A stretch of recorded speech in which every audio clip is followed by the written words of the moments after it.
Namo tassa bhagavato arahato sama sambuddhassa. Namo tassa bhagavato arahato sama sambuddhassa. Namo tassa bhagavato arahato sama sambuddhassa. Ibu bapak dan saudara-saudara semuanya, pertama saya datang ke Duri Asih ini tahun 2003 yang lalu, ketika masalahnya itu masih di atas sana, dan masalah ini mungkin waktu itu masih belum dipikirkan, mungkin masih tidak tahu, waktu itu sepertinya masih semak-semak di sini. Oh, pohon coklat ya. Saya tidak ingat secara pasti, tapi yang jelas waktu itu di samping-samping begitu saya masih ingat. Tempatnya tidak terlalu bersih seperti sekarang. Sekarang sudah bersih. Di mana-mana perubahan sudah terjadi, dan saya yakin umatnya pun saya rasa sudah bertambah lebih banyak sekarang rasanya, gitu, daripada kalau dulu waktu masih di atas sana. Jadi kadang-kadang tempat itu juga akan mempengaruhi umat-umat untuk memiliki semangat datang ke wihara atau tidak.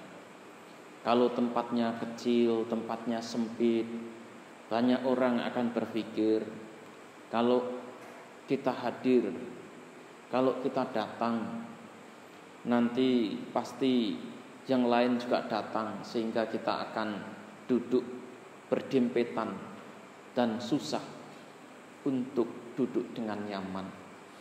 Tapi ketika ibu bapak dan saudara-saudara semuanya tempatnya sudah luas semacam ini, kemudian masih malas-malasan, juga perlu dipertanyakan.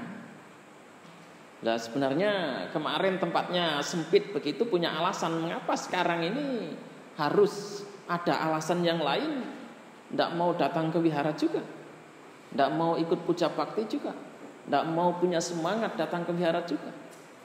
Apa yang salah dengan tempat? Apa yang salah dengan Dhammasala?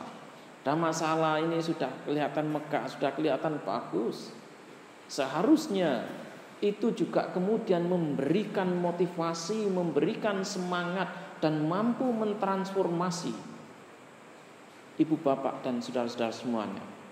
Mampu memberikan dorongan, mampu memberikan semangat kepada ibu bapak dan saudara-saudara semuanya untuk lebih giat, lebih aktif datang ke wihara. Selama saya berada di Sulawesi Tenggara, saya datang sebenarnya bukan karena diundang, tetapi karena kemauan saya sendiri, karena saya meyakini bahwa selama SPD begini di wilayah Sulawesi Tenggara masih kekurangan biku dan samanera. Nah, oleh karena itu saya datang dengan harapan bisa membabarkan Dhamma, memberikan pemahaman tentang Dhamma kepada ibu bapak dan saudara-saudara semuanya. Nah, ibu bapak dan saudara-saudara semua, selain itu saya juga mempunyai harapan untuk menghidupkan budaya, agar umat Buddha itu juga punya ciri khas, punya budaya. Nah, kemarin saya sudah memulainya di Muramo, terutama di Desa Sumbersari. Saya menganjurkan nanti pada saat perayaan Waisak, syukur-syukur kalau bisa diikuti setiap minggunya, setiap kebaktian minggu, itu umat-umat memakai pakaian adat. Adat, kalau di sini kebanyakan orang Bali pakai pakaian adat Bali, sehingga kesakralannya itu ada. sehingga rasanya itu ada perbedaan begitu. Gitu. Jadi itu akan kelihatan lebih rapi, akan kelihatan lebih baik, kelihatan lebih sreg begitu. Tuh ya. Jadi di sini umumnya punya pakaian adat Bali ya. Nah, punya ya, kalau gitu dipakai. Itu. Jangan hanya disimpan, dipakai untuk waktu-waktu tertentu saja, tapi juga dipakai, dibuat kewihara. Kalau umat-umat di Bali, terutama di Sakyamuni, ya kalau kebaktian minggu mereka pakaian putih-putih semuanya. Itu putih-putih semua kalau kebaktian minggu. Ya hampir 90% itu pakai pakaian putih-putih. Kalau di Sri Lanka, umat-umat ya pakai pakaian putih-putih. Apakah orang kaya, orang miskin, itu semua pakai pakaian putih-putih. Kalau perempuan itu pakai sari. Kalau orang Sri Lanka semuanya putih. Kalau ada yang meninggal juga ke tempat duka ya pakai pakaian putih-putih. Kalau ke wihara itu ya putih-putih juga. Kalau laki-laki ya pakai celana, kalau perempuan pakai itu long dress itu yang rok panjang itu. Gitu. Jadi nanti harapan saya ibu bapak dan saudara-saudara semuanya ketika merayakan Waisak memakai pakaian adat Bali. Kalau di sini ada acara Anjang Sana. Anjang Sana itu saya rencanakan di sini saya lakukan tanggal 30. Karena tanggal 29 itu saya ngisi di Kendari. Kemudian 30 saya rencanakan di sini dan 31 nanti saya di Moramo. Itu. Jadi Anjang Sananya di sini 30 karena tanggal 30 itu saya baru bisa ke sini, saya akan Anjang Sana mengunjungi rumah-rumah umat. Ya. Jadi nanti saya harapkan dalam waktu sehari, kalaupun ada yang tidak kebagian nanti bagian kekunjungan ya semua, harapan saya sih semua rumah bisa saya kunjungi nanti pas hari raya Waisaknya itu, pas tanggal 30-nya. Kalau di Moramo itu tanggal 31 karena tanggal 31 itu ada yang menikah juga. Itu ada yang menikah anaknya Pak siapa itu satu umat yang orang Jawa itu. Nah, anaknya Pak Kardi itu yang itu mau menikah katanya. Jadi sekalian di blessing begitu. Nah, dengan demikian ibu bapak dan saudara semuanya kita akan punya identitas begitu. Nah, kalau begini kan kesakralannya itu kurang. Itu kalau ibu bapak dan saudara semuanya datang ke wihara dengan pakaian bebas semua ya warna-warni, jadi kesakralannya itu tampak kurang juga. Tapi kalau pakaian ini pakaian adat itu kan hanya dipakai sesekali waktu saja, hanya di momen-momen tertentu saja. Tidak mungkin pakaian adat itu dipakai tidur, gitu. Tapi kalau pakaian begini ya dipakai ke pasar, ya dipakai ke pesta, dipakai tidur. Mungkin kalau habis dari wihara gini ingat, saya tadi belum ngairi sawah saya, langsung aja lari ke sawah. Malas ganti ya sekarang. Iya. Gitu. Malas ke sawah. Langsung Kemarin waktu kita di Panti Jompo, ada ibu-ibu yang datang terakhir yang nyanyi itu dari gereja itu. Dengan dandan yang begitu bagus, kemudian pakaiannya juga kelihatan rapi begitu. Itu barusan dari melaksanakan misa di gereja. Itu mereka berpikirnya menghadap Tuhan, sehingga semuanya itu harus ditata dengan rapi. Pakai make upnya pun bagus seperti itu. Ibu-ibu datang ke wihara ya pokoknya sudahlah, yang penting kelihatan pantas begitu datang ke wihara gitu ya. Jadi kalau kita ubah, membuat wihara ini lebih sakral, membuat wihara ini lebih punya nilai seni tersendiri, itu akan menimbulkan semangat tersendiri juga. Termasuk tadi kalau nggak tahu di sini kalau pas lagi nyalakan lilin nyanyi enggak? Baru tadi. Ya saya maunya agar wihara itu tidak sepi juga. Jadi apakah tidak boleh nyanyi di lingkungan wihara? Boleh lah. Yang penting kan bukan saya yang nyanyi. Kalau saya yang nyanyi itu jadi masalah. Tapi kalau ibu bapak dan saudara semuanya yang nyanyi tidak masalah begini, tidak ada masalah sama sekali. Gitu. Yang akan menjadi masalah itu kalau saya yang nyanyi, yang main organ segala macam begitu, itu akan jadi masalah. Tapi kalau ibu bapak dan saudara-saudara semuanya yang nyanyi, itu akan menghidupkan suasana. Dan nyanyi itu tujuannya apa? Membangkitkan kemampuan emosional kita. Jadi nyanyi itu juga ada fungsinya. Jangan dipikir nyanyi itu tidak ada fungsinya. Nyanyi itu diciptakan tujuannya adalah untuk membangkitkan kemampuan emosional. Termasuk puja bakti semacam ini, melakukan puja di wihara, itu tujuannya adalah untuk membangkitkan kemampuan emosional. Jadi bukan tidak ada maksudnya, ada maksudnya. Nah, lagu-lagu yang diciptakan oleh Bante Giri itu lagu-lagu nuansa dhammanya itu tinggi sekali. Bante Giri ingin membawa dhamma ini dengan cara apa? Dengan cara hiburan, dengan cara menyanyikan lagu bakti gita semacam itu. Itu ada pentingnya juga gitu. Jadi harapan saya nanti selanjutnya kalau puja bakti, setiap kali pemimpin puja bakti menyalakan lilin dan dupa, ibu bapak dan saudara semuanya nyanyi gitu ya. Jadi biar wihara itu tidak sepi, atau habis kebaktian nyanyi rame-rame juga tidak apa-apa. Yang penting tidak dangdutan aja gitu. Kalau cuman lagu-lagu Buddhis masih tidak apa-apa gitu, tidak masalah.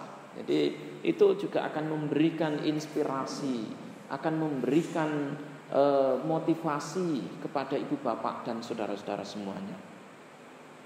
Nah, ibu bapak dan saudara-saudara semuanya, setiap kali saya ceramah, dimanapun saya berada, saya usahakan untuk membahas satu sutta. Dan satu sutta yang sudah saya bahas, sudah pernah saya ceramahkan, tidak akan saya ceramahkan di tempat lain. Oleh karena itu, malam hari ini saya akan membawakan Acayika Sutta sebagai tema ceramah saya. Sekalipun saya menceramah dengan menggunakan sutta begitu, saya tidak menceramahkan secara tekstual, tetapi bagaimana agar sutta ini bisa diimplementasikan, bisa dipahami dalam praktek keseharian. Nah, oleh karena itu pernah ada seorang umat bertanya kepada saya, Bante itu adalah seorang akademisi.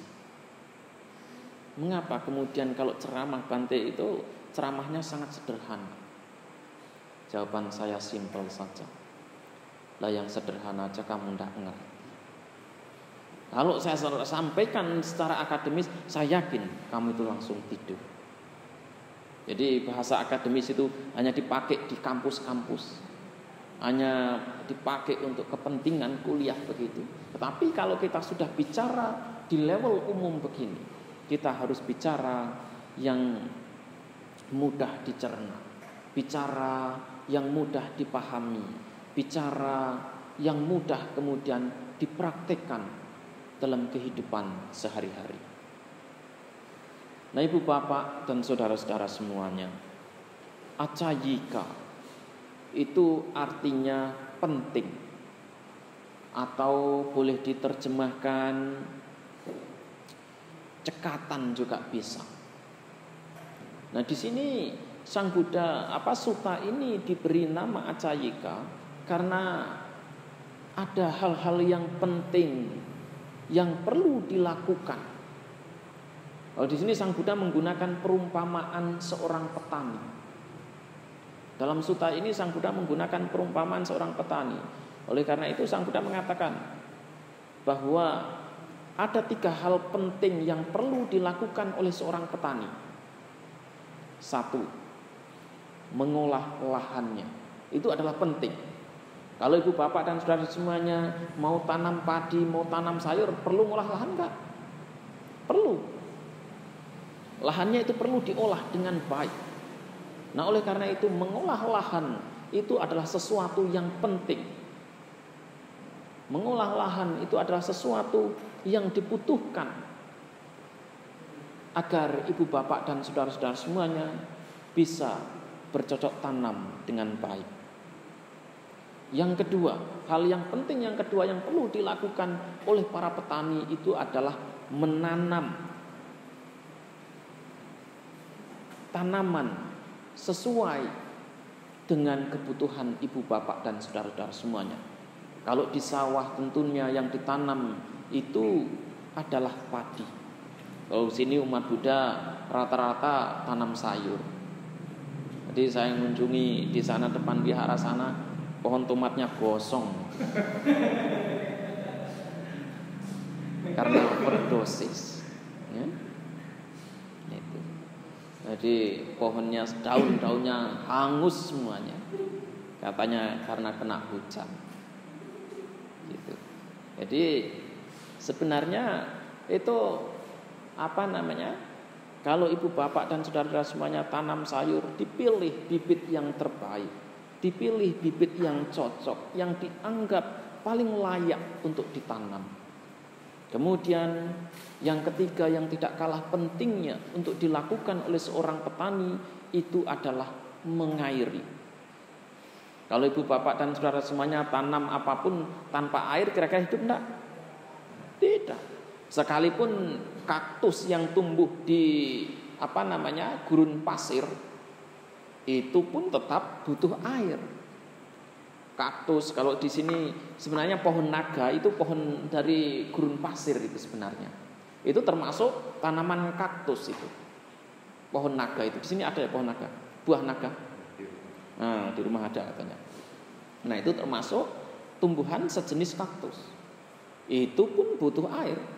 Kalau di Banyuwangi sana supaya pohon naga itu berbuah lebat, berbuah terus, caranya apa? Dipasangin lampu begini siang dan malam. Jadi kalau siang kena sinar matahari, kalau malam dinyalain lampu listrik. Jadi kalau di sana yang namanya sawah itu sudah diubah menjadi kebun pohon naga begitu, ya persis seperti siang hari. Karena lampunya itu masih ada gitu sepanjang malam. Itu mereka lakukan, tujuannya apa? Agar buahnya ini terus ada. Gitu. Itu teknik mereka. Karena pohon naga ini berasal dari gurun sebenarnya, gurun pasir, sehingga mereka itu panasnya itu harus kuat. Ya, sinarnya itu harus kuat. Kalau sinarnya tidak kuat, mereka tidak akan buah dengan baik. Gitu. Kalau panasnya tidak cukup, itu juga tidak akan berbuah dengan baik. Oleh karena itu kalau di Bogor itu ada wihara yang namanya Saung Paramita. Bante Subalaratanu yang tinggal di sana. Ada pohon naga yang ditanam di sana, tidak buah sama sekali. Cuman ngerambat gitu aja. Tidak mau berbuah. Gitu. Karena tempatnya dingin. Tidak cocok sebenarnya, gitu. Nah, ibu bapak dan saudara-saudara semuanya, ketika seorang petani sudah mengolah sawah, sudah tanam sesuai dengan bibit yang diharapkan, sudah mengairi, apakah ibu bapak dan saudara-saudara semuanya punya kemampuan untuk nyulap? Misalnya seperti tanam tomat tadi, langsung semoga besok tomat saya berbuah.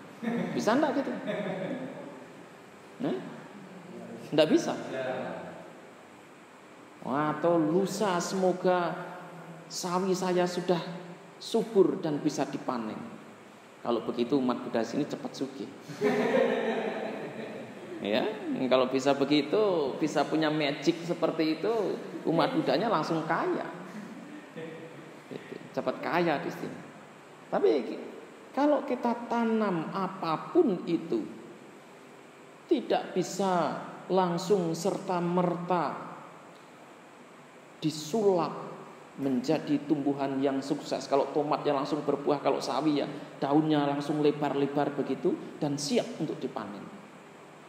Tetapi setiap tanaman yang kita tanam itu memiliki proses, memiliki waktu untuk berkembang, untuk berbuah. Sekalipun bisa kita kondisikan. Kemarin saya waktu di Kalimantan Timur. Kalau di Kalimantan itu orang tanam buah langsat. Pohon langsat di sini kalau ditanam berapa tahun berbuah? 10 tahun baru berbuah. Kalau di Kalimantan juga 10 tahun lebih. Itu biasanya kalau kepercayaan orang, kalau orang Kalimantan, kalau pohonnya begini sudah keluar pipihnya, nah itu baru bisa berbuah. Tapi kemarin saya di rumah itu ada pohon langsat segini, saya siram dengan ramuan yang saya buat. Belum ada pipihnya juga, itu usianya mungkin masih belum ada 5 tahun. Waktu saya tinggal sudah berbunga, ada 2 bunganya. Bisa dikondisikan. Tapi kalau umurnya cukup, kalau umurnya nggak cukup ya nggak bisa. Gitu. Jadi itu bisa dikondisikan, tetapi kan butuh waktu juga. Tidak serta-merta begitu ditanam itu langsung bisa berbuah. Tidak serta-merta begitu ditancapkan langsung bisa dipanen hasilnya. Jadi sebenarnya kita bisa kondisikan, tetapi juga tetap membutuhkan waktu, membutuhkan proses agar tanaman ini siap untuk berbuah. Sebenarnya semua tanaman yang tanaman keras yang usianya panjang-panjang begitu, asal sudah 2 tahun mereka ditanam itu sudah siap untuk dibuahkan. Apapun itu, apakah durian, apakah langsat semacam itu, ataukah yang lainnya. Kalau sudah 2 tahun itu sudah siap untuk dibuahkan. Kita bisa kondisikan. Kalau seperti cabai itu biasanya berbuah berapa lama? 2 bulan baru berbuah. Kalau cabai itu usianya 2 bulan, bisa kita kondisikan dalam waktu usia 1 bulan sudah mulai berbuah. Sebenarnya itu yang hanya kita saja yang ngatur.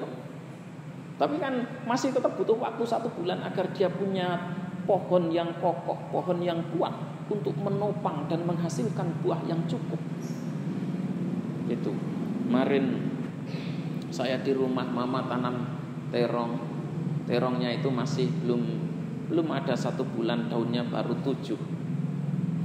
Ya saya sirami setiap waktu, kadang-kadang karena saya harus nyemprot yang lain, begitu mau nyemprot padi atau apa ya saya semprot. Sudah berbuah, belum ada 1 bulan sebenarnya. Itu sudah mulai, bunganya itu mulai keluar begitu.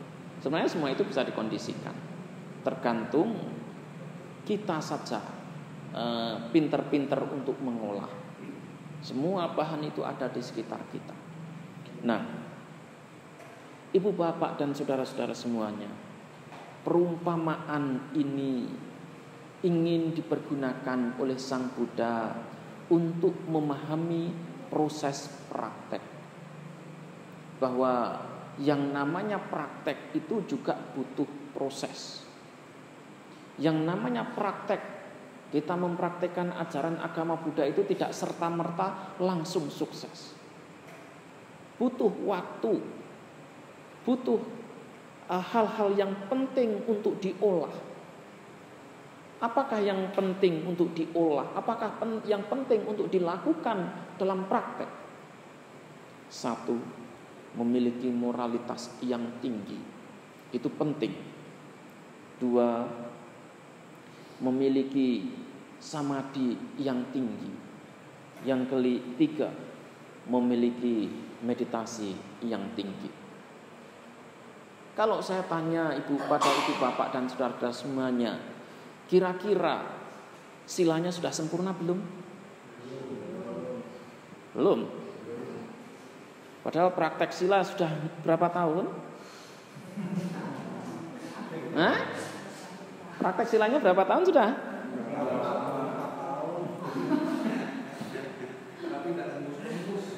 Tidak tembus-tembus. Gitu. Jadi begini ibu bapak dan saudara-saudara semuanya.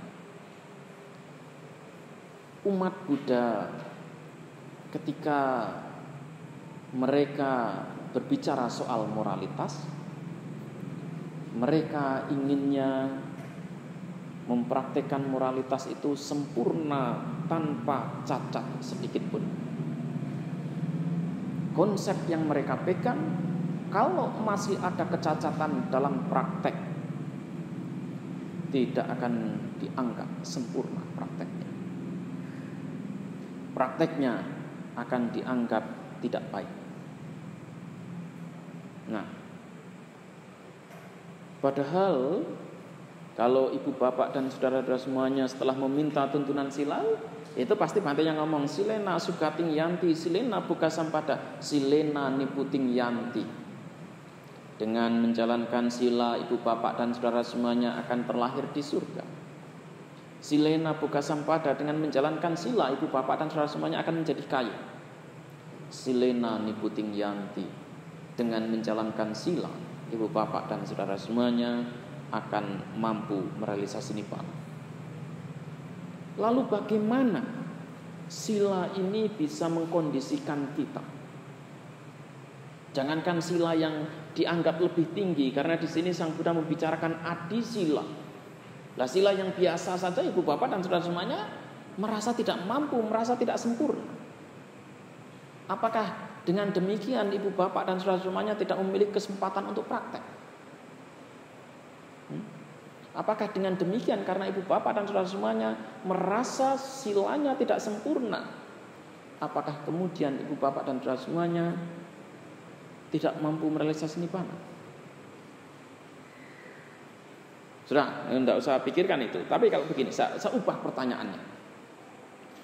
Dengan praktek sila yang telah ibu bapak dan saudara-saudara semuanya jalankan hingga sejauh ini, kira-kira butuh waktu berapa lama lagi untuk bisa tembus ke nibbana?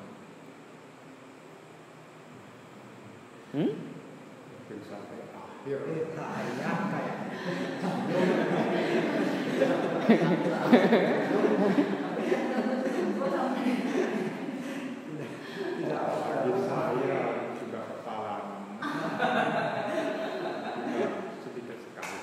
tinggal sedikit lagi. Sedikit lagi maksudnya sedikit lagi tembusnya atau sedikit lagi apanya ini? Duluan umurnya habis. Duluan umurnya habis. Ya.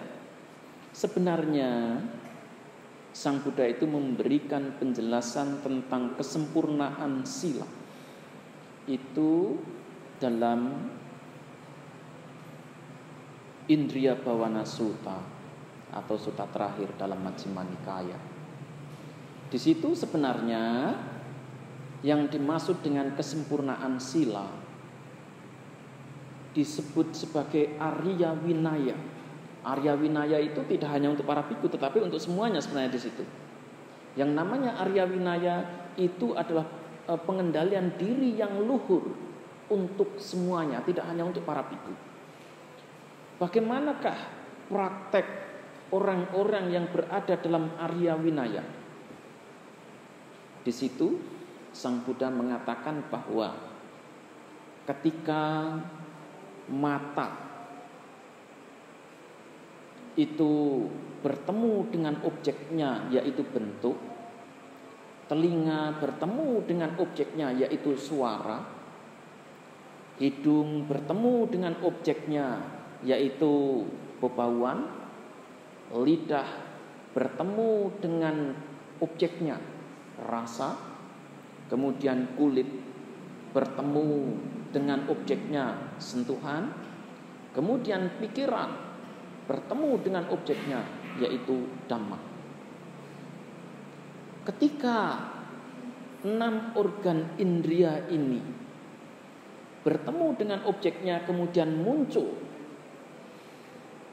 perasaan menyenangkan, perasaan tidak menyenangkan, ataupun netral. Di situ perasaan tersebut kemudian disadari bahwa perasaan itu masih terkondisi, perasaan itu sifatnya tidak kekal, perasaan itu kemudian sifatnya masih kasar. Ketika dipahami seperti itu, dilihat seperti itu, nanti perasaan itu bisa putus di situ. Tidak ada kesinambungan lagi. Dengan kata lain, mereka yang mempunyai pengendalian diri, mereka yang disebut hidup dalam pengendalian diri yang luhur, memiliki moralitas yang luhur, adalah ketika mereka melihat sesuatu seperti ini, kemudian di situ meskipun objeknya itu menyenangkan, tidak menyenangkan, kemudian memunculkan perasaan menyenangkan, tidak menyenangkan ataupun netral, ibu bapak dan saudara semuanya tidak terobsesi. Kira-kira bisa praktekkan? Contohnya begini. Ini kan gampang ngomongnya air. Saya ambilkan contoh ya. Saya ambilkan contoh air begini.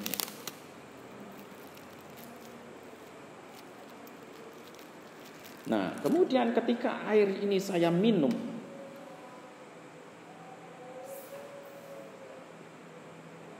kalau rasanya itu enak, saya kemudian tidak mengharapkan kembali untuk menikmati rasa yang enak ini.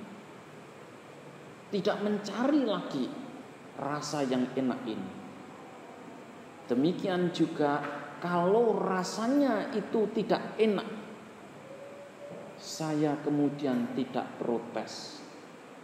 Saya kemudian tidak membenci minuman ini di kemudian hari. Itulah yang disebut sebagai pelaksanaan moralitas yang lebih tinggi. Kira-kira kalau begitu prakteknya bisa enggak?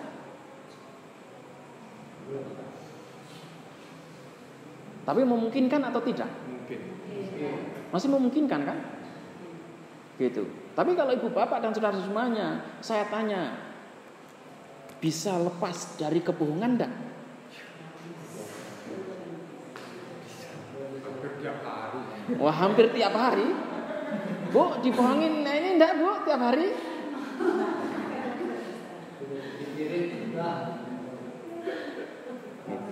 Artinya kebohongan yang mungkin disadari atau tidak disadari. Kadang-kadang kita berkata itu Hanya untuk guyonan. Terlanjur nyerocos, keceplosan, mungkin ada kata-kata yang istilahnya tidak betul atau itu di situ kadang-kadang. Nah, di situ kalau ibu bapak dan saudara-saudara semuanya memang melakukan pelanggaran, sadar atau tidak sadar, yang terpenting begini. Begitu kita tahu, oh ini ada pelanggaran sila, cukup tahu di situ. Tepat pada saat kita tahu semacam itu, sebenarnya saat itu pula sila kita itu sempurna. Gitu. Jadi tepat waktu kita sadar, tepat waktu kita tahu bahwa kita habis melanggar sila, kemudian kita bertekad saya akan berusaha untuk memperbaiki diri. Saat itu juga sila kita itu sempurna. Gitu. Tapi nanti seandainya pada di kemudian hari, di kemudian kesempatan selanjutnya ibu bapak dan saudara semuanya masih melakukan pelanggaran lagi, ulangi kembali. Kalaupun itu harus terjadi 1001 kali, tidak perlu khawatir, tidak perlu takut. Karena sebenarnya yang namanya praktek itu adalah mengulangi hal yang sama 1001 kali sampai kita itu fasih, sampai kita itu benar-benar paham. Nanti suatu saat kalau pelanggaran-pelanggaran ini akan rontok satu persatu, persis seperti ibu bapak dan saudara semuanya. Tanam apapun, yang namanya tanaman itu kan ada daunnya, kecuali pohon naga tidak ada daunnya. Itu. Tapi tanaman-tanaman lain itu pasti ada daunnya. Nah, yang namanya daun ini dia akan mulai kuncup, kemudian mekar, menjadi tua, kuning, dan akhirnya rontok. Kan begitu daunnya. Kalau sudah kuning, daunnya itu rontok. Nah, ini persis seperti kotoran batin kita. Ketika mereka sudah cukup, kita merasa cukup untuk melakukan kesalahan, kesalahan itu pun akan rontok dengan sendirinya, dan kesalahan itu tidak akan mungkin bisa dikembalikan pada diri kita. Gitu. Jadi yang terpenting itu adalah ketika kesalahan itu dilakukan, ibu, bapak, dan saudara semuanya cukup sadar saya habis melakukan kesalahan. Itu yang namanya jujur. Tapi begitu kita ngomong, wah, saya tidak salah. Itu bohong namanya. Itu kadang-kadang kita bisa ngomong jujur dengan orang lain, tapi kita tidak jujur dengan diri sendiri. Gitu. Yang terpenting itu adalah bagaimana kita itu jujur pada diri sendiri. Kalau memang salah ya akuin pada diri sendiri. Kalau memang tidak sanggup mengakui kepada orang lain, tidak apa-apa. Tetapi beranilah untuk mengakui pada diri sendiri. Saya salah. Cukup di situ saja.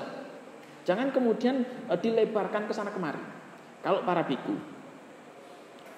para biku itu melakukan kesalahan, misalnya seperti mencabut rumput, itu kan sudah salah bagi seorang biku untuk cabut rumput saja. Itu salah.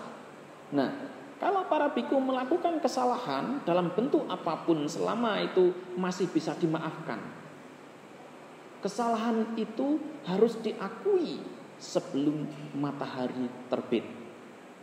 Diakui kepada orang lain, kepada biku lain, kepada biku yang senior ataukah kepada biku yang junior. Saya habis melakukan kesalahan seperti ini. Itu. Kalau dalam agama Kristen itu ada yang namanya pengakuan dosa. Itu dalam agama Kristen itu ada yang namanya konsep pengakuan dosa. Gitu.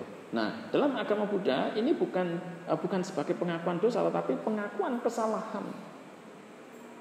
Apa yang salah, yang telah kita salah dilakukan oleh para biku itu diakui. Tujuannya adalah agar tidak menimbulkan penyesalan. Karena penyesalan itu adalah penderitaan. Kita tidak diajari untuk menyesal. Agama Buddha itu tidak mengajarkan kepada kita untuk menyesal, tetapi agama Buddha itu mengajarkan kepada kita untuk memiliki pengendalian diri. Ayating Sangwara.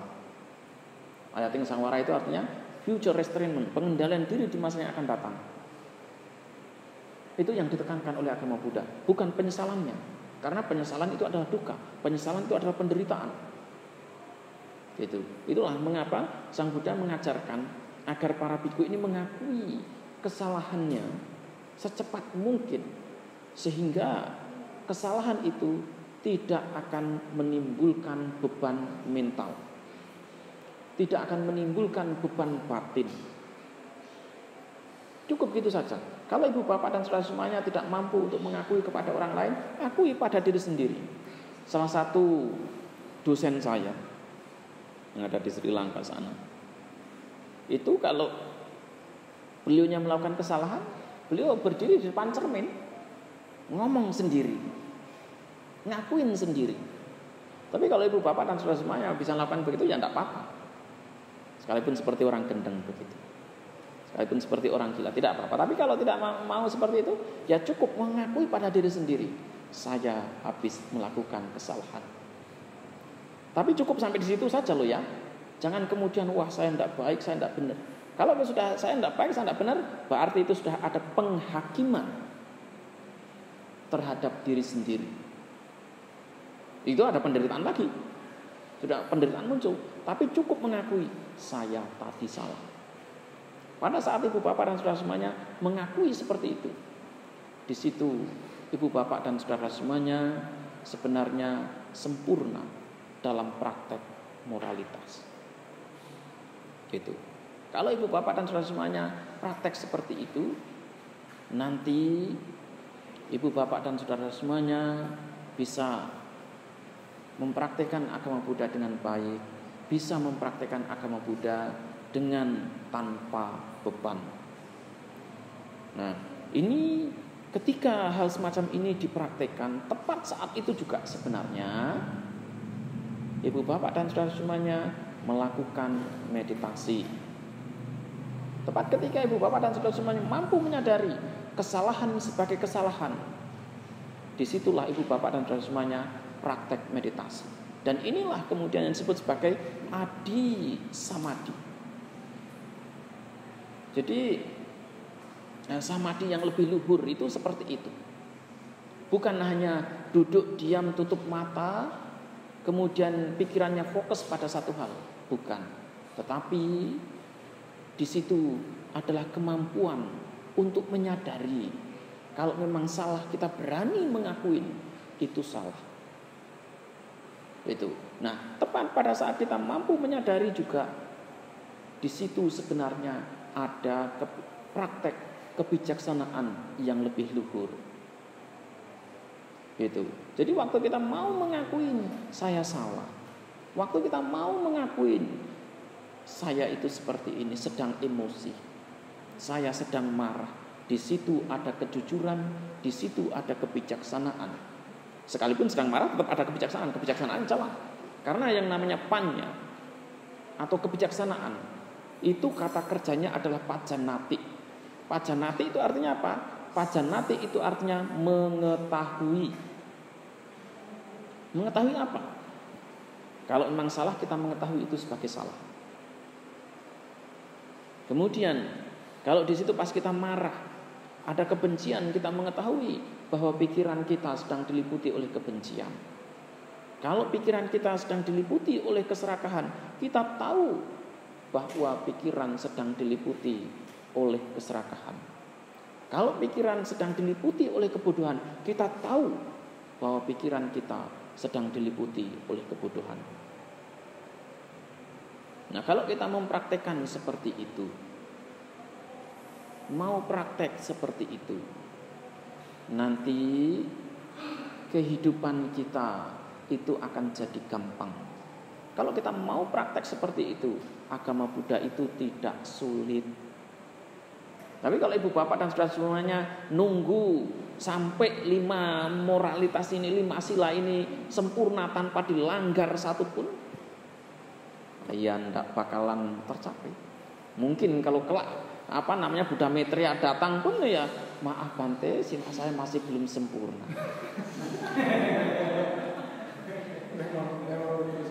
Gitu. Karena kita mengalami gitu. Apalagi namanya umat awam itu sebenarnya karena istilahnya masih menghidupi keluarga, jadi ya banyak aktivitas yang mungkin pelanggaran silanya di sana itu pasti banyak. Nah, oleh karena itu, sekalipun ibu bapak dan saudara semuanya hidup sebagai petani, karena di sini umumnya juga petani begitu ya. Kalaupun memang pas nyangkul, pas apa begitu terjadi pelanggaran, cukup diakui pada di sini, saya salah. Cukup begitu saja. Kemudian berusaha untuk mengendalikan diri. Nanti melakukan lagi, diulangi lagi, diakuin. Cukup seperti itu. Sebenarnya kesempurnaan sila itu pun hanya masalah konsep. Kesempurnaan meditasi itu pun hanya masalah konsep. Kesempurnaan dalam kebijaksanaan itu juga masalah konsep. Oleh karena itu di situ konsep yang kita pegang itu apa? Karena selama ini ibu bapak dan saudara semuanya, yang namanya silanya sempurna itu ya semuanya sepanjang waktu tanpa ada pelanggaran 5 sila. Akhirnya apa? Ibu bapak dan saudara semuanya merasa menderita enggak gitu? Menderita. Tapi coba ketika ibu bapak dan saudara semuanya begitu katakan hari ini melanggar sila, kemudian mengakui pada diri sendiri, konsepnya itu yang dipegang seperti itu, kemudian pada saat mengakui itu merasa silanya sudah sempurna, kira-kira saat itu nyaman atau tidak? Enak. Tidak terjadi beban mental dalam diri kita, tidak ada beban moral yang ada dalam diri kita. Gitu. Di situ kita akan memiliki kesempatan yang dilatih oleh para bhikkhu itu ya sebenarnya hanya gitu saja. Dan itu juga bisa dipraktekkan oleh semua orang. Gitu. Itu bisa dipraktekkan oleh semua orang. Dan yang namanya praktek seperti itu persis seperti ketika ibu bapak dan saudara semuanya tanam sayuran, tanam tanaman apapun, tidak bisa langsung kita berdoa berharap besok semoga tanaman saya sudah bisa dipetik. Praktek juga begitu. Praktek itu adalah pengulangan satu hal yang sama berulang-ulang 1001 kali sampai kita itu benar-benar sempurna, sampai kita itu benar-benar terlatih di situ. Sekarang salah, kemudian kita sadari, salah kita sadari, terus menerus begitu. Suatu saat kesadaran kita ini menjadi sempurna. Jadi mengulangi satu hal yang sama. Kalau ibu, bapak dan saudara semuanya sekarang katakanlah bertani begitu, apakah bisa langsung serta-merta sukses? Ataukah perlu berlatih untuk menjadi petani dulu? Kita perlu berlatih untuk menjadi petani. Ibu-ibu juga begitu, tidak serta-merta langsung pintar masak. Nah dulu waktu masak ya kadang-kadang terlalu asin, kadang ya nasinya gosong. Iya, kalau sekarang ada rice cooker, enggak ada nasi gosong, enggak ada cerita nasi gosong sekarang. Karena ada rice cooker, karena kalau ada rice cooker enggak mungkin gosong begitu. Kecuali rice cookernya itu rusak. Tapi kalau dulu waktu kita masak masih pakai kayu begitu. Nah itu begitu apinya kebesaran ya pasti nasinya itu gosong. Gitu. Dan itu perlu latihan untuk bisa masak dengan kayu tanpa gosong itu bagaimana? Perlu latihan. Perlu latihan dari waktu ke waktu. Kalau sekarang katakan dengan pengalaman api yang besarnya seperti ini, kemudian nasinya itu jadi gosong, ibu bapak dan saudara semuanya kemudian pas masak selanjutnya lebih hati-hati, lebih waspada, mampu mengatur seberapa besar apinya itu. Dengan begitu kemudian masakannya itu jadi enak, masakannya itu tidak gosong. Itu. Demikian juga kalau pas nyayur. Kalau nyayur, kalau orang yang belum terlatih nyayur begitu kasih garam ya kadang-kadang garamnya itu kebanyakan. Kemudian nanti latihan. Oh, garamnya harus dikurangi sekian. Nanti kalau orang yang yang belum pandai masak, itu pasti kuahnya diambil, kemudian taruh tangan dicicipin. Sudah asin belum? Sudah enak atau belum? Itu kalau orang yang belum terlatih.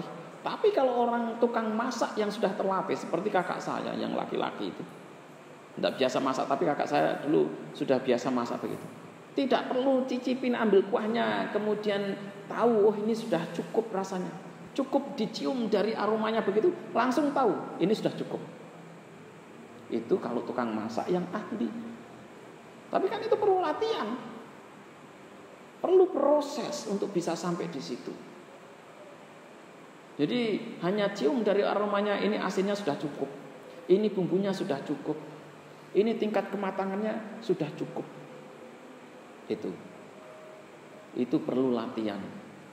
Kita dalam praktek juga begitu. Jadi yang namanya latihan itu apa? Yang namanya latihan itu adalah usaha kita terus menerus dari waktu ke waktu untuk menyempurnakan semuanya ini.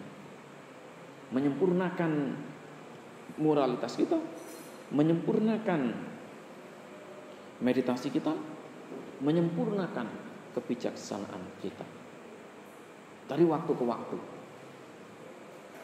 Kita tidak bisa berharap sekarang praktek langsung semoga besok saya jadi arahat. Tidak ada ceritanya begitu. Jadi yang namanya praktek itu harus punya kesabaran juga. Sekarang ibu bapak dan saudara semuanya menjadi orang yang pemarah misalnya, kemudian mempunyai harapan saya harus bebas dari kemarahan ini.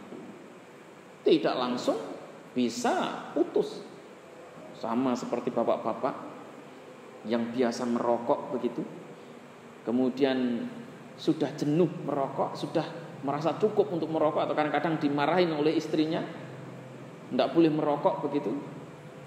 Untuk bisa stop ngerokok itu saja, harus jungkir jempalik tidak karuan. Kadang-kadang sudah berhenti 1 bulan, tiba-tiba temannya ada bawa rokok, ini aku udah punya rokok enak, langsung kebal. Aku kan latihan untuk nyetop rokok, baru kemudian berlatih kembali. Nanti sudah berapa bulan lagi, kemudian kepengin rokok lagi. Gitu. Nah itu juga butuh usaha, butuh latihan dan kesabaran yang tidak sedikit. Nah, kotoran batin kita yang kita miliki itu kita sudah bangun sedemikian rupa dari dulu, minimal dalam kehidupan ini, dari sejak kita kecil sampai sekarang kita koleksi. Nah sekarang kita berusaha, begitu praktek usahanya apa? Untuk membuang koleksi kotoran batinnya ini. Jadi kotoran batin yang sudah dikumpulkan itu dibuang satu persatu. Kemarahan dibuang, kebencian dibuang, keserakahan dibuang, satu persatu. Tidak bisa langsung spontan. Gitu. Perlu latihan sedikit demi sedikit. Nanti ketika ibu bapak dan saudara semuanya sudah fasih dengan praktek itulah, baru semuanya itu dibuang secara keseluruhan. Gitu. Kalau memang tidak bisa duduk, ya tidak perlu duduk yang lama. Duduklah semampunya. Kapan duduknya? Kalau memang tidak bisa duduk di asana begini, duduk di kursi boleh, tidak apa-apa. Kalau memang duduk tidak bisa, sambil berbaring juga boleh. Tidak masalah. Nanti kalau terlanjur tidur, ya terlanjur tidur aja kok dipermasalahkan. Tidur ya sudah, dinikmati.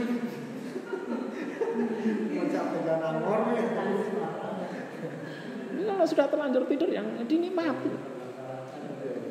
Lalu tidur enak-enak saja masih disesali. Betapa bodohnya kita. Itu. Lalu orang tidur enak saja kita harus menderita. Habis tidur enak menderita. Jadi kalau memang sudah tidur ya sudah, tidak perlu dipermasalahkan. Saya kalau meditasi, jangankan meditasi sambil baring begitu, sambil duduk sekalipun saya itu sering tidur lalu.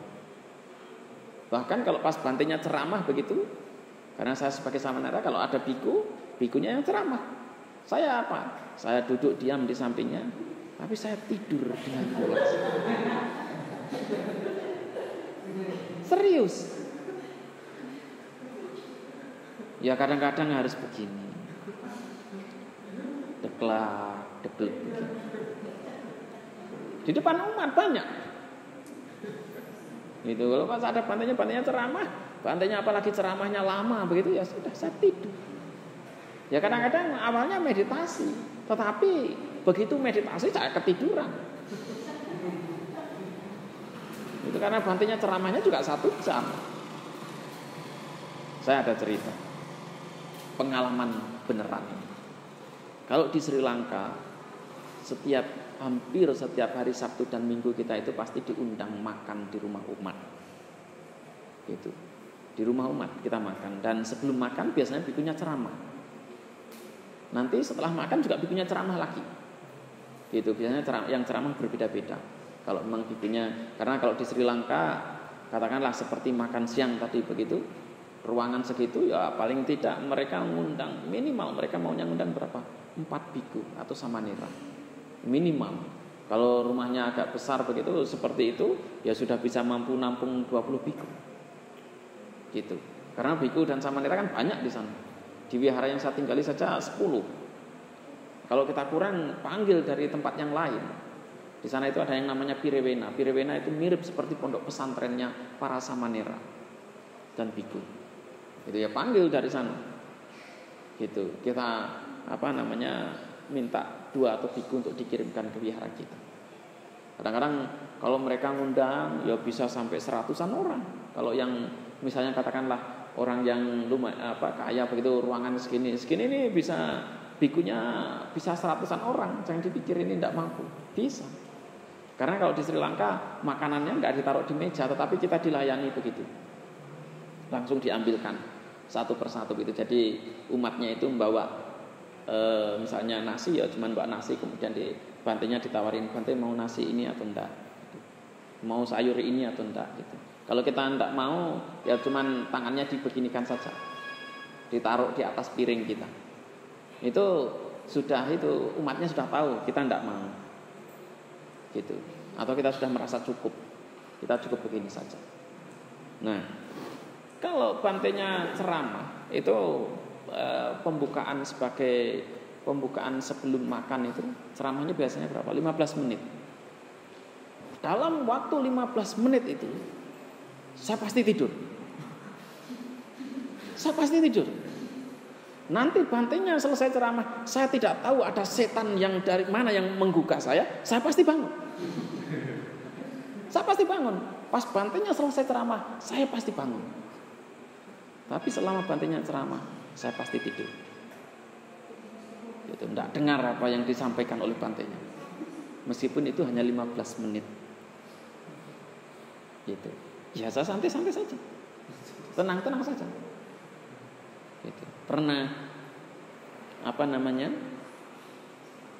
karena kalau saya suasananya panas begitu, kalau rumahnya panas, saya itu tidurnya malah pulas.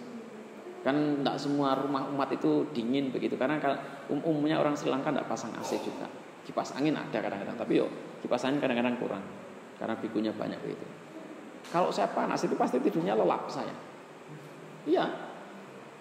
Tempatnya yang dingin ya saya tidur pulas, tempatnya panas saya juga tidurnya pulas. Itu saya.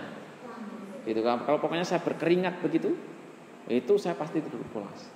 Nah, kadang-kadang pas saya tidur, kadang-kadang dengarin ceramah bante, pas bantenya kalau setelah selesai itu kan pasti membaca kata untuk bimbing umat menyerahkan dana makan gitu. Kadang-kadang saya itu sampai ngigau. Gitu.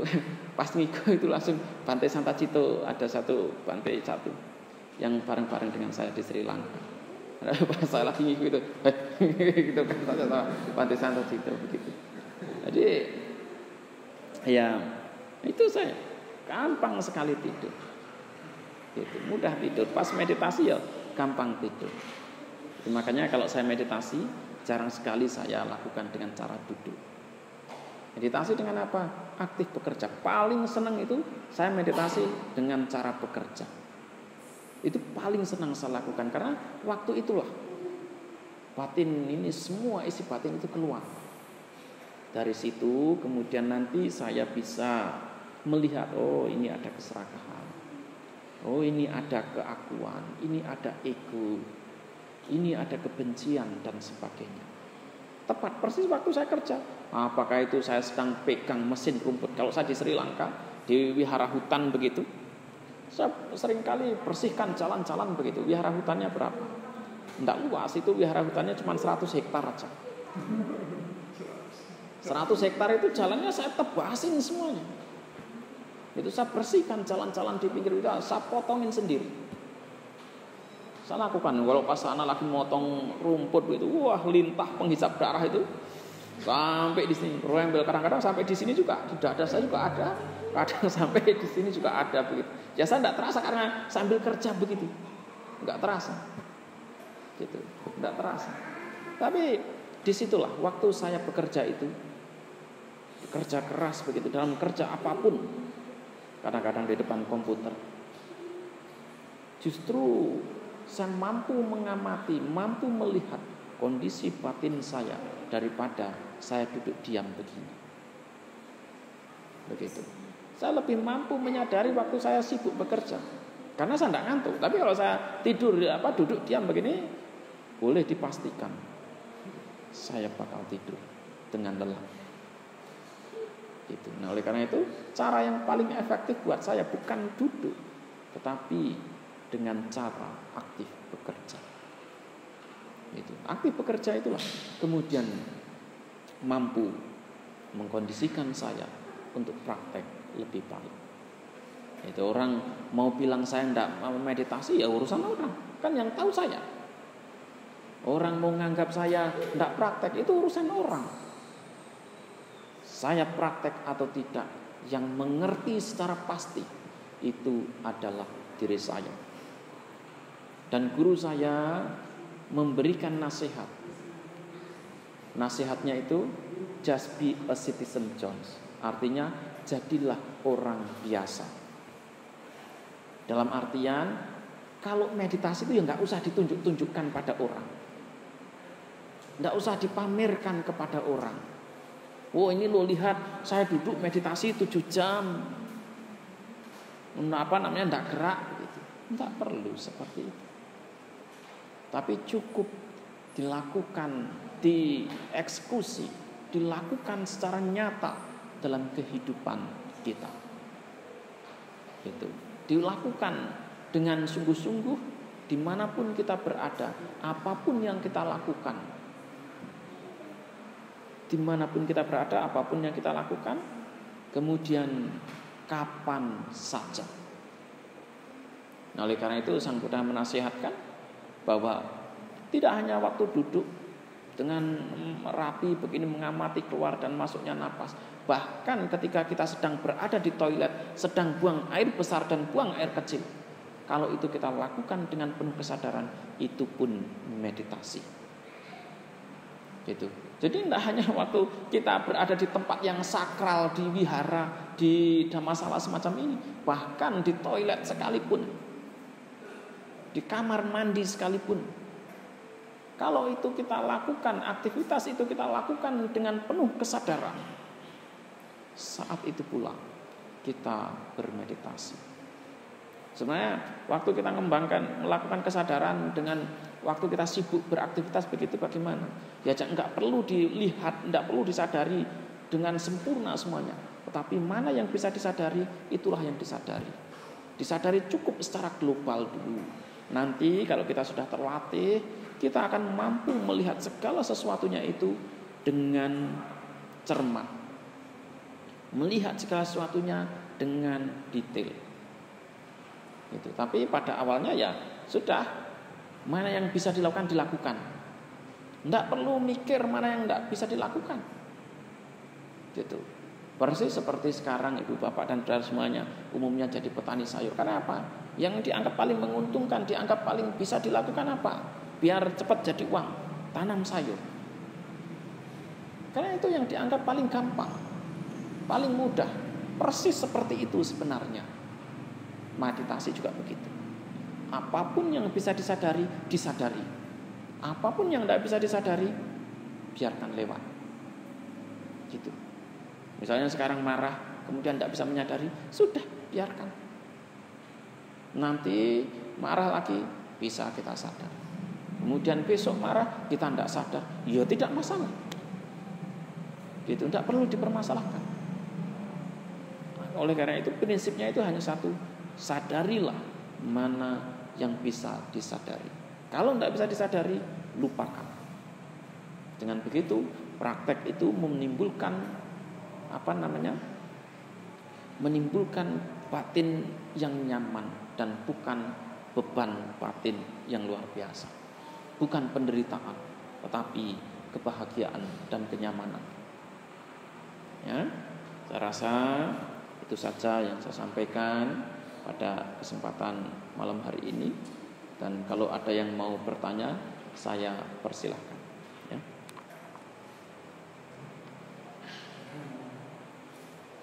Mungkin sudah mengerti.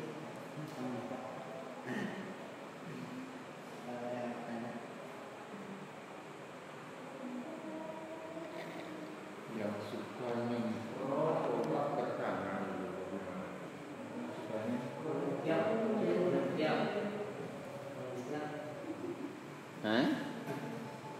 Suka nyemprot? Iya. Maksudnya nyemprot apa? Nyemprot punya orang? Begitu. Kalau memang nyemprot seperti itu, kalau itu milik orang, kita hanya berpikir kita menjalankan tugas. Ya, persis seperti tentara. Mereka juga kan harus membunuh. Sebagai tentara begitu kalau pas lagi perang itu kan mau tidak mau mereka harus membunuh. Tapi apa yang mereka berikan? Saya hanya menjalankan tugas dari negara. Demikian juga para petani, kalau memang dia pekerjaannya itu nyemprot tempat orang, ya sudah, itu anggap saja itu adalah tugas yang harus dilakukan. Tapi kalau itu adalah untuk milik diri sendiri, ya ada beberapa cara yang bisa dilakukan. Ya, jadi saya juga melakukan pembinaan di bidang pertanian begitu. Jadi ada obat-obat tertentu yang bisa kita buat sendiri tanpa harus dibeli. Dan nanti kalau disemprotkan itu tidak membunuh, tetapi membuat hama tanaman itu tidak mau makan tanaman kita. Bahan-bahannya gampang, cuman daun sirsat itu, kemudian serai, kemudian sambiloto atau brotowali, itu dicincang kemudian dilembutkan atau ditumbuk begitu. Kalau memang ada blender bisa di blender. Kemudian direndam pakai air cucian beras selama 2 malam.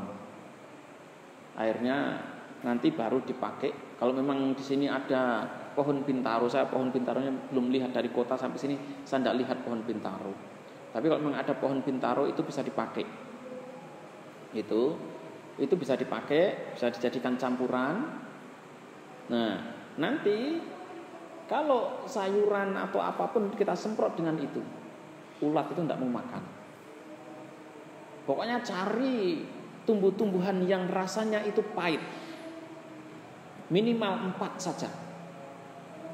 4 saja itu. Kemudian kalau kita pakai untuk nyemprot tanaman, binatang, hama tanaman tidak akan mau makan tanaman kita.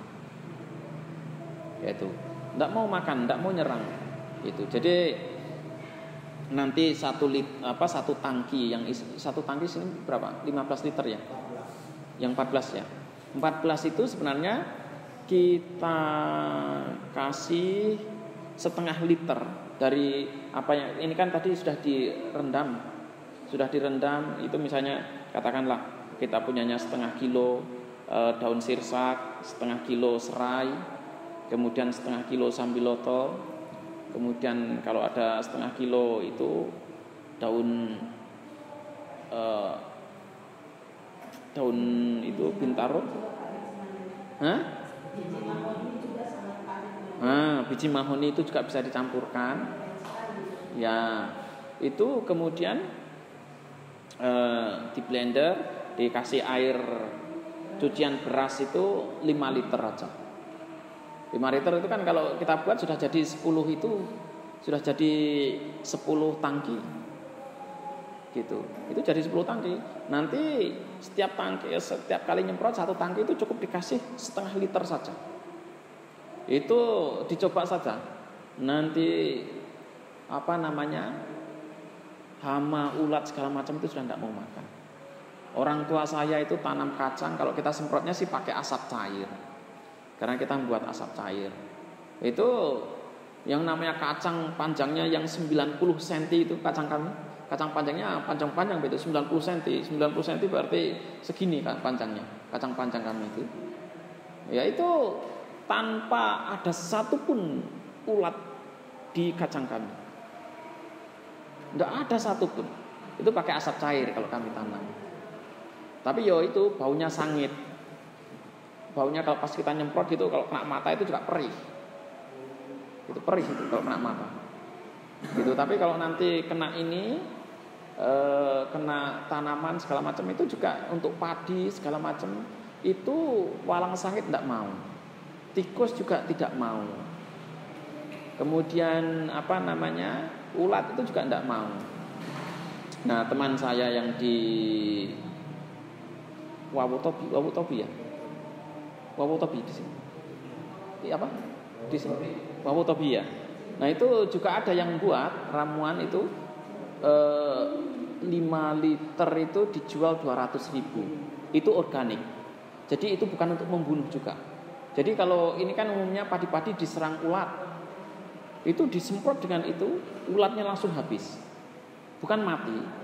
tapi dia tidak mau lagi nyerang tanaman. Gitu. Itu jaraknya kalau bisa dipakai. Kalau tidak hujan itu 15 hari sekali bisa disemprotkan. Kalau hujan 10 hari sekali. Di Wamutobis ini ada itu teman saya yang jual. Itu organik, tidak untuk membunuh itu. Gitu. Besok saya ditemani untuk itu ketemu dia sore-sore begitu. Jadi sekalian berkunjung, nanti saya tunjukkan, mungkin kita bisa berkunjung ke pabriknya juga. Gitu. Bisa lihat pabriknya seperti apa. Gitu. Jadi bisa tukar pikiran juga dengan mereka. Karena dia sadar bahwa masyarakat di sini itu kecapean dengan yang namanya obat-obat kimia seperti itu. Dan umumnya masyarakat petani di sini, kalau mereka tanam padi segala macam begitu, apakah mereka mau makan? Enggak mau makan. Enggak mau makan, mereka padi mereka sendiri sudah enggak mau makan. Mereka yang dimakan apa? Cari beras dari gunung-gunung itu yang mereka lakukan. Karena itu masih murni berasnya. Tapi kalau beras-beras yang ditanam di sawah begini, semuanya itu sudah mengandung racun yang cukup tinggi. Gitu. Dan tanah kita kalau diracuni begitu juga akan semakin tandus. Sekarang para petani di Dieng, padahal Dieng itu kan kesuburannya luar biasa, itu pun mengeluh mereka sudah tidak ada hasil. Karena apa? Karena setiap kali tanam di pupuk kimia, pestisida dipakai semuanya, pestisida kimia dipakai. Akhirnya apa? Mikroba yang bertanggung jawab untuk menyuburkan tanah itu pada mati. Itu mati. Sehingga nanti tanaman itu tanah ini dari waktu ke waktu semakin tandus. Dan kalau kita kasih pupuk kimia, sekarang musim tanam ini kita kasih 1 kilo. Nanti musim tanam selanjutnya itu minimal harus 1,5 kilo. Kalau masih kita kasih 1 kilo, tidak bakal hidup. Boleh dibuktikan kalau nggak percaya. Itu. Kalau pupuk kimia yang kita pakai ini masih 1 kilo, tidak bakal hidup. Dan itu nanti musim ketiga harus ditambah lagi. Tidak hanya 1,5 kilo saja, harus 2 kilo. Berlanjutan begitu. Makanya ini tadi bilang itu kacangnya dikasih ponska 2 karung katanya. Katanya kalau nggak 2 karung kuning. Itu tanamannya kuning. Karena apa? Ya karena sudah mati begitu tanahnya. Tanahnya sudah mati. Nah, ini bisa untuk menghidupkan tanah begitu, bisa pakai, kalau memang ada yang punya kotoran sapi bisa pakai kotoran sapi begitu, atau kalau di sini banyak sekam bisa menggunakan arang sekam. Arang sekam itu bisa untuk menggemburkan tanah.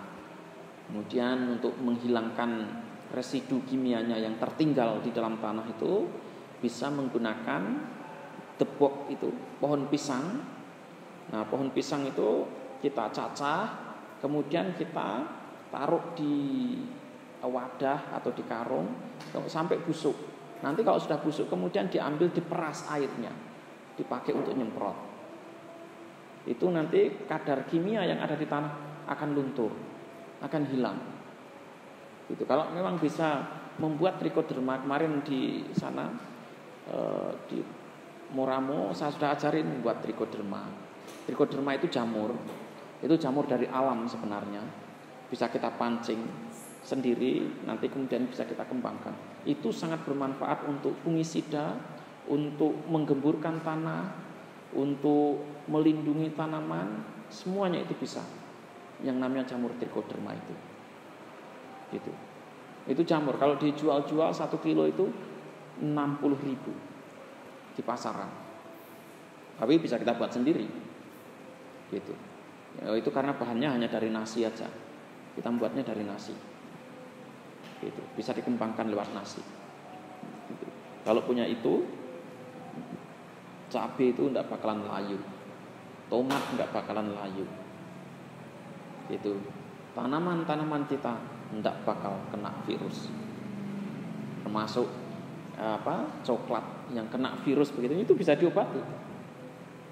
Itu bisa diobati. Itu sebenarnya obatnya itu hanya trichoderma, tepung pisang, bonggol pisang, sama air sucian beras. Itu sudah sebenarnya. Saya lupa masalahnya. Kadang-kadang saya lupa. Tidak semuanya itu saya hafalkan.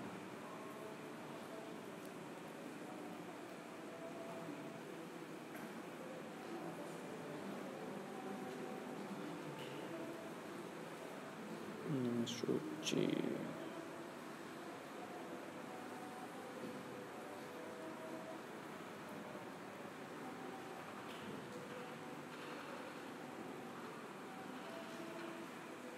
Trichoderma, air leri, 2 kg tepung pisang, kemudian bonggol pisang, gula merah sama gula putih. Gula merahnya cuman setengah kilo, gula putihnya 1 on aja. Itu difermentasi selama 10 hari. Nanti untuk mengobati semua virus, semua jamur itu bisa. Tapi harus punya trichoderma. Gitu. Harus punya trichoderma. Itu yang lebih baik apa? Buat sendiri. Gitu. Jadi kalau punya trichoderma itu bisa dimanfaatkan untuk kepentingan apa saja. Gitu. Jadi bisa buatnya itu sebenarnya gampang. Bisa ngambil daun itu, daun bambu itu kemudian dibersihkan, nanti habis gitu ditaruh di kardusnya ini dialasin dengan tisu, kemudian di atas daun bambu itu dikasih nasi, tapi nasinya jangan yang lembek, nasinya yang agak perah begitu, nasinya agak perah, kemudian ditutup rapat, kardusnya ini ditutup rapat, ditaruh tempat yang ini suhunya sekitar 25 sampai 30. Itu nanti jamurnya akan keluar. Jamurnya ada satu jamur hijau, yang warna hijau itu diambil setelah 4 hari tumbuhnya jamur itu. Nah, kemudian itu nanti diambil dan dikembangkan. Itu bisa dikembangkan. Dikembangkan nanti diambil, kemudian dikembangkan di nasi juga. Kemudian buat nasi yang baru, kan sudah 4 hari. Nah, masak nasi yang sama, yang itu yang agak perah begitu. Kemudian jamur yang hijau ini kita tutul-tutulkan. Nanti peram lagi 4 hari, sudah jadi hijau semuanya. Gitu. Itu cara mengembangkannya. Sudah pengembangan itu. Nanti kalau ini kan sudah jadi begitu, katakanlah sudah jadi. Yaitu kalau memang mau itu langsung direndam di air kelapa bisa, atau air biasa juga bisa. Kemudian kasih gula, karena makanannya mikroba itu, jamur semacam itu juga gula. Kan nasi juga mengandung gula. Tak kasih gula, itu untuk nyemprot tanaman apapun, subur sekali tanamannya. Cabai mamak saya, ini yang saya tunjukkan fotonya tadi, itu cuma disemprot itu aja, trichoderma. Tidak ada satupun yang busuk. Dari pangkal sampai ke pucuknya itu semuanya ada buahnya. Gitu. Jadi cabenya itu tidak kelihatan daunnya, kelihatan buahnya putih semuanya begitu. Cuman gitu aja. Gitu. Cuman harus rajin nyiramin. Kalau kita sudah begitu gampang sebenarnya. Jadi petani itu enak. Tidak susah. Tapi coba beli obat begitu. 1 kilo ada yang tadi bilangnya berapa? 70.000. Oh, ada yang 70.000, beli sekor itu yang kecil itu aja 250.000. Cuman untuk membuat buahnya berbuah. Kalau membuat tanaman berbuah itu gampang. Di sini ada buah maja, cari kedelai itu juga gampang ya, cari kedelai.